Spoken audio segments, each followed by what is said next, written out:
All right. You're welcome, Tobiloba, Akibo. Yeah, thank you very much. Can you please introduce yourself to us, please? Can you hear me? Yes. Oh, okay.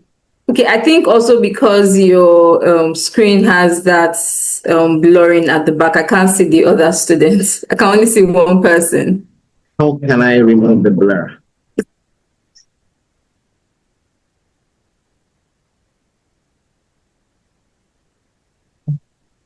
I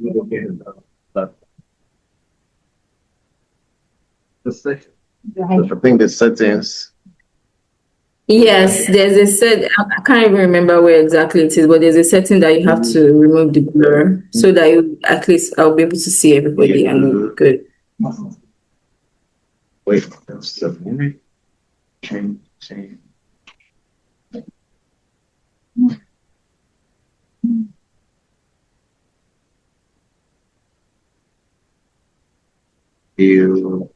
Okay, I think blur. Oh, I've seen it. So I think it's better, Toby, please. So Yeah. we have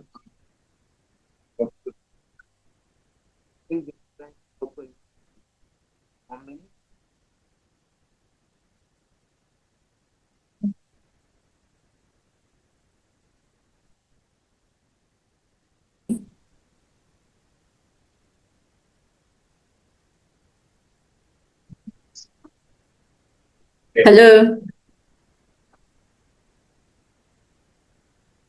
Can you hear me?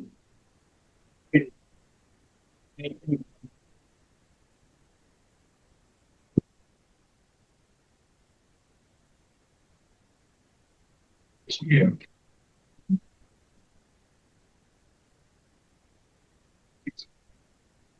Hi, good afternoon. Can you all hear me?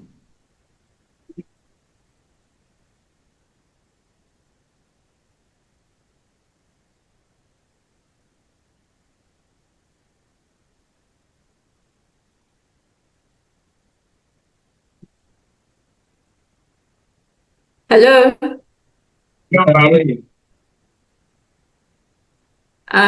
Okay.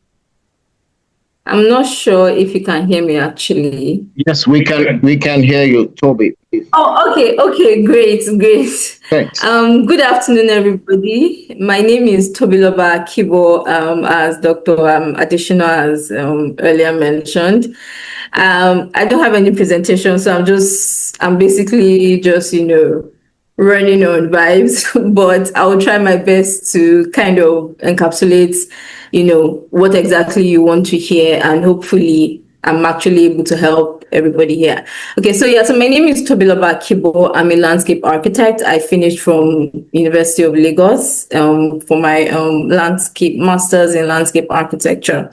Currently, I work in a landscape design, implementation, and maintenance firm in Lekki, Lagos. It's called Oma Gardens. And I mean, since you guys are MLA students and urban design students, I'm sure that you already kind of know what landscape architecture really is. So beyond my regular job, essentially as a landscape architect, I'm also the communications and external relations chair for IFLA Africa. So essentially what I'm going to be doing here today is to kind of share with you what who IFLA Africa is and what IFLA Africa does in the grand scheme of things. So we have the International Federation for Landscape Architects, which is an organization that basically governs landscape architecture across the world. And we have them in different regions. So there's America, so that's essentially for all the continents in the world. So there's Africa, there's America, there's Middle East, there's Europe, and there's Asia. So and essentially what IFLA does really is kind of an oversight and overseeing body for all the societies in the different countries across the world. So the way it is there's IFLA world at the top, then there are all the regions. So there's Africa, Asia, Middle East, Europe, and Americas. And then at the base of that, we have all the different societies in each country. So basically, so for IFLA Africa currently has South Africa, Nigeria, Egypt, Malawi, Tanzania, Kenya, Tunisia, Botswana as different countries that have associations of landscape architecture in their countries. So, I mean, we all know that we have 54 African countries, but not all these countries have a society or an association in their country. But all the countries, so technically, IFLA Africa is an oversight for all the 54 countries in Africa, but specifically only for countries that have associations in their country. So what that means actually is also that an important thing, and the major thing is because we're supposed to be an oversight for all the countries in Africa, essentially. So our task also is to essentially try to ensure that we have an association in each country. So apart from just being an oversight for all the current existing associations in the different countries that I've just listed out, we are also tasked with establishing or with working with all the other countries that don't have an association to establish an association in their country. So currently now we're also working with Ethiopia and Uganda. Yes, Ethiopia and Uganda to try to help them to establish an association in their country. So what Africa really does essentially is, again, like I said, it's an oversight, is also just to ensure that we have landscape architecture as a profession, is visible so everything and anything that needs to be done in different countries in different associations. IFLA Africa is always a huge support for these associations in their country. So for example, a good example I would give is, so if you want to establish an association in your country, there's some criteria that you need to have to be able to, have an association. And one of it is a constitution. And IFLA Africa is always, because we've also helped other countries and their associations, IFLA Africa also tries to help with, reviewing your constitution, essentially. But beyond that, there's a lot of things that IFLA Africa also does in terms. So what we try to do again is to basically just to establish the profession in each country in Africa, essentially. So in that regard, a few things that some of the major projects that IFLA Africa has undertaken to establish the profession. One it's called the African Landscape Convention, and essentially the African Landscape Convention is a guiding policy document that basically explains what a landscape architect should and needs to be doing in their country. What I can do is, after this conversation, I will probably just send it to Dr. John, the link to that. So that kind of also helps you and kind of guides your own practice, your own learning as a landscape architect, so that while you're learning in school, you're looking at the future of what is expected essentially of you as a landscape architect practicing in an African country, essentially. So that's one. So the African Landscape Convention is one of the major projects. Another project that IFLA Africa has also worked on is called the African Landscape Network, and it ties into the convention because the network is twofold. It's a project, it's a map essentially.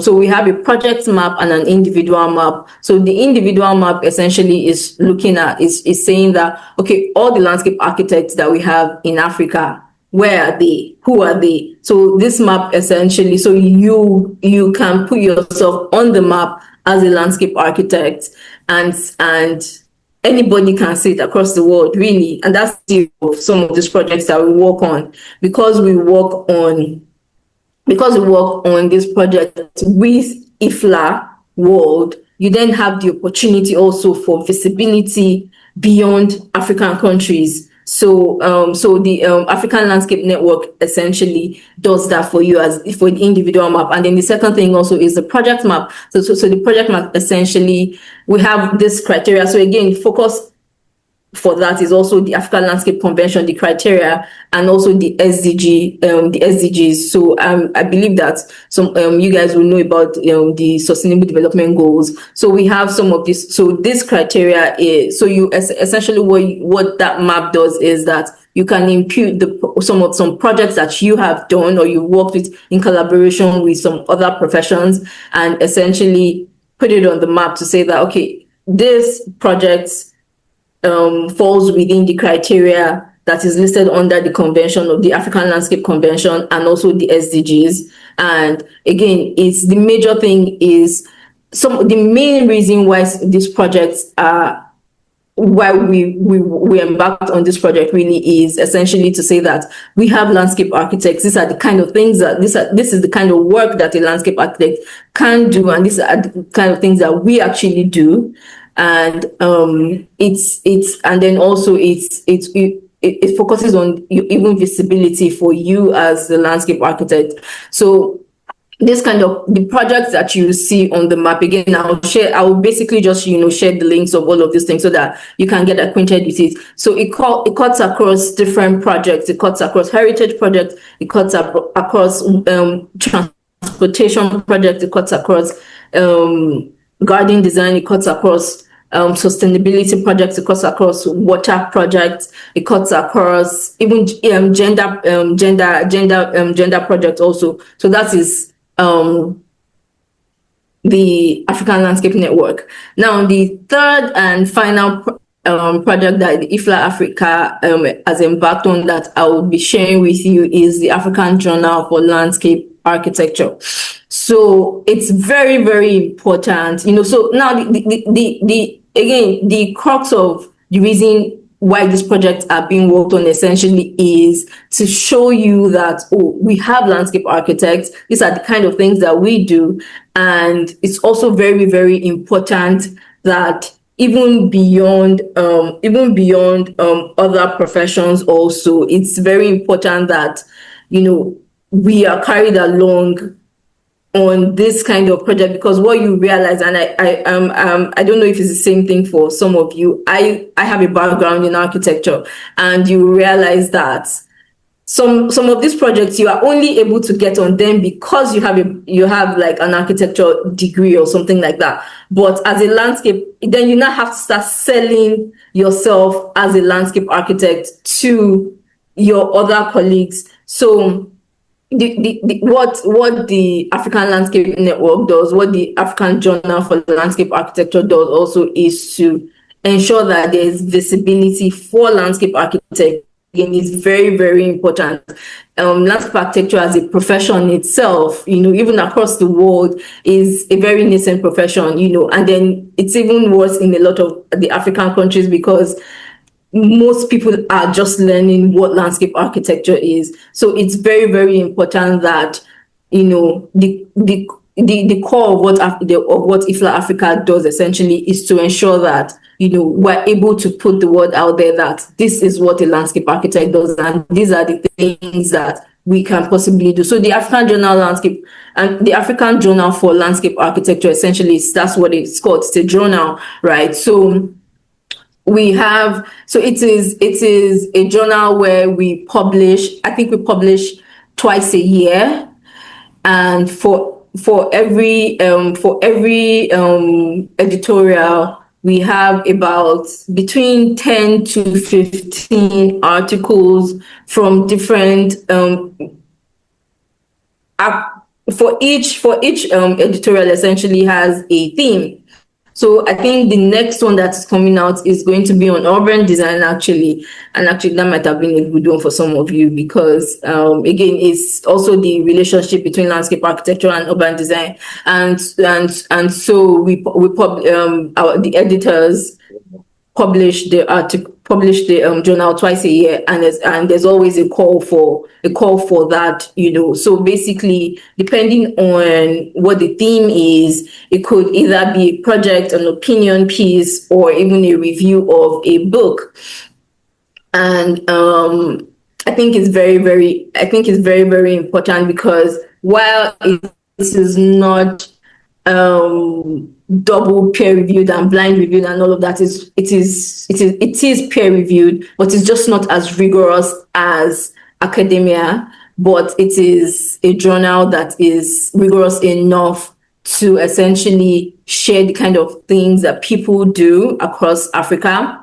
And yeah, so I will just quickly talk about my portfolio as the communications chair for IFLA Africa. So essentially, yeah, I just do communications and external relations. And within my communications portfolio,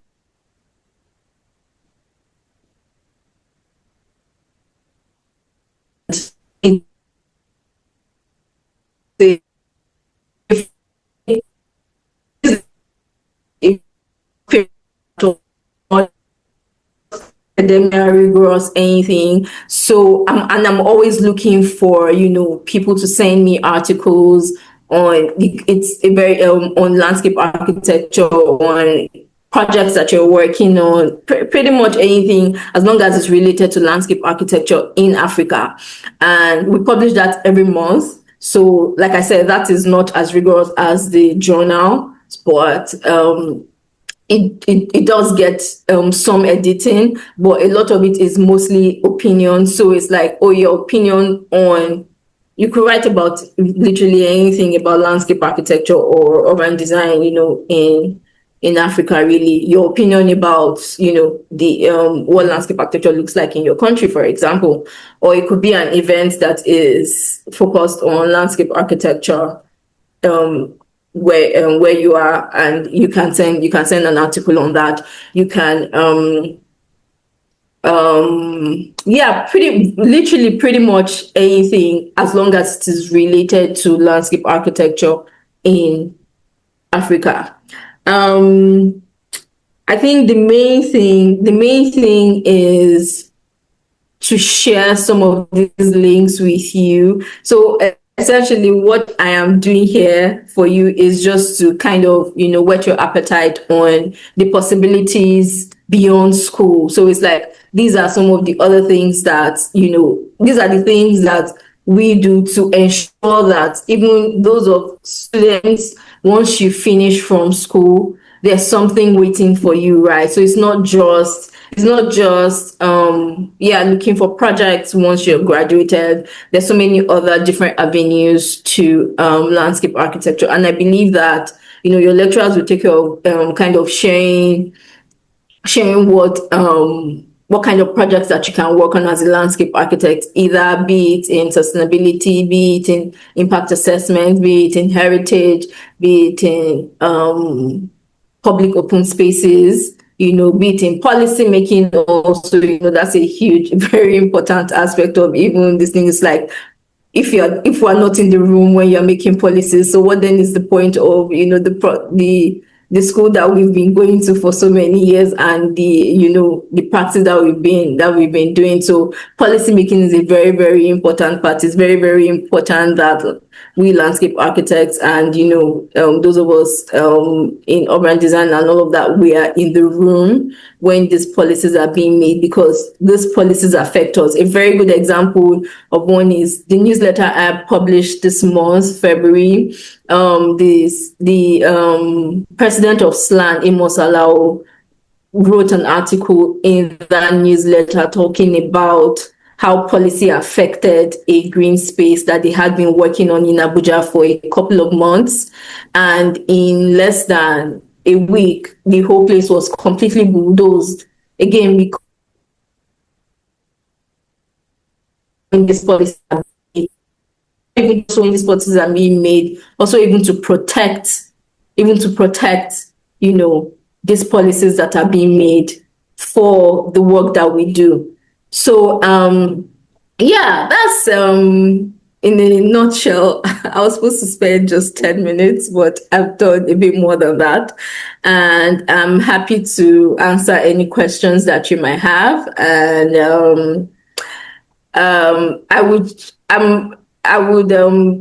your lecturer, John will share my contact with you. I'm happy to hear from you anytime.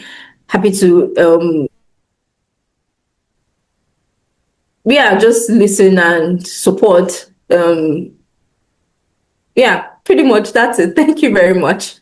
Thank you, Toby. Toby, you've spoken well, and thanks for the presentation. And then we hope that we can, get to hear from you, periodically, in the future. So now the students are going to ask some questions now, and then I still have some questions to ask you. But then let me throw the floor open for the students to ask some few questions. Okay. All right, please.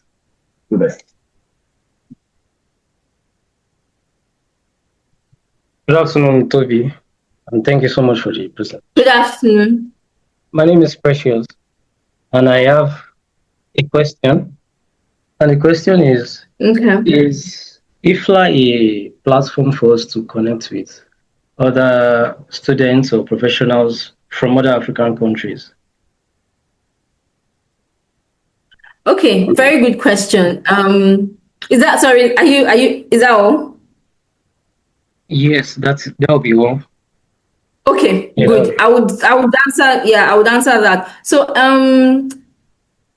IFLA has different platforms and different subgroups, and so IFLA Africa is one of those subgroups. So, and then within IFLA Africa also we do have a WhatsApp community, actually, that what we're trying to do with the WhatsApp community is to, again, foster community pretty much with all landscape architects across African countries. And within that WhatsApp community, we have another subgroup that is specifically for students. So yes, we do have a forum for that, for students. And I think currently we have some students from South Africa and from Kenya there, if I'm not mistaken. Actually, no, I'm not mistaken. Yes, actually. So we do have a forum for that. What I would do again is, let me just make a note of that, to send the link to your lecturer so that you can join this forum. The thing really is, I'll be very honest with you, it's not very active. We're trying to find ways to ensure that it keeps it's alive, and we try to make it active. So hopefully, again, maybe if some of you join, you can then when you have fresh blood in a community, maybe that can actually kickstart some things. So yes, so we definitely, we do have a community, and I'll be happy to send you that link to join. Yeah. All right. Thank you so much. Good.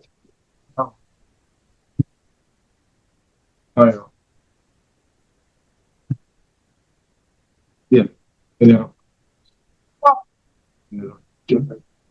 Yes. Good afternoon, ma. My name is Yes, ma. So my question is based on the impact the IFLA Africa subgroup they are making, or let me localize it in Nigeria. They are making sure people, clients, generally, the whole society understood the place of the landscape architects when it comes to let's focus on the projects. Majorly, they are always focused on the building architects and all that, but the landscape architects are always like sideline, and we all understood their impact, their contribution. So what is IFLA doing? I know IFLA is the international body, but the Nigerian body, the subgroup, what are they doing to sensitize the clients so that they will understand that when they are contracting and giving job to people, the landscape architect too also has a role to play, and they understand their contributions? Okay. Did you get a last question? Yes, I did. I did. And I think was just that about to answer. has to do with advocacy about the profession, right? Yes. Yeah, please. Yes. Go ahead, please, Toby. Yeah, the floor is yours. And I'm going to throw it back to every single one of you in the room right now. And what I would say in terms of advocacy is that advocacy is an ongoing, continuous work. It's not just something that, oh, you do once and then that's it. You have to continue doing it. It is a continuous process. So when somebody, and then it's kind of like a ripple effect. When one person does one thing, somebody else should take on another part of it and then do it. And then the more we have people, doing that advocacy work, the more, we get noise, it gets louder.